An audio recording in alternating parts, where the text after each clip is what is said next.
আমেরিকার এরিজোনায় একটি হাই স্কুলের ঠিক পাশেই তৈরি হচ্ছে বিশাল এক ইমিগ্রেশন ডিটেনশন বা অভিবাসী আটক কেন্দ্র। সরকারের এই বিতর্কিত সিদ্ধান্তের বিরুদ্ধে এখন একাই প্রতিরোধ গড়ে তুলেছে ১৭ বছর বয়সী এক স্কুল ছাত্রী ক্যালি উভার্স।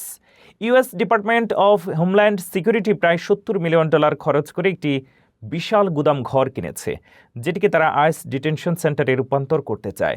কিন্তু স্কুলটির ৬০% শিক্ষার্থী হিমপানিক হওয়ায় স্থানীয় পরিবারগুলোর মধ্যে ফেডারেল এজেন্টদের গ্রেফতার ও অভিযানের চরম আতঙ্ক তৈরি হয়েছে।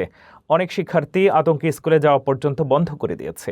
ক্যালি উভার্স তার স্কুলের শিক্ষার্থীদের নিরাপত্তা নিশ্চিত করতে এবং স্কুলের ৩ মাইলের মধ্যে আইসি সেন্টার নিষিদ্ধ করার জাতীয় আইনের দাবিতে একাই লড়াই চালিয়ে যাচ্ছে।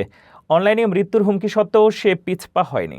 ক্যালি এবং স্থানীয়দের এই তীব্র আন্দোলনের মুখে অবশেষে অ্যারিজোনার অ্যাটর্নি জেনারেল এই প্রজেক্টের বিরুদ্ধে মামলা করেছেন, যার ফলে বর্তমানে এর কাজ কিছুটা থমকে গেছে।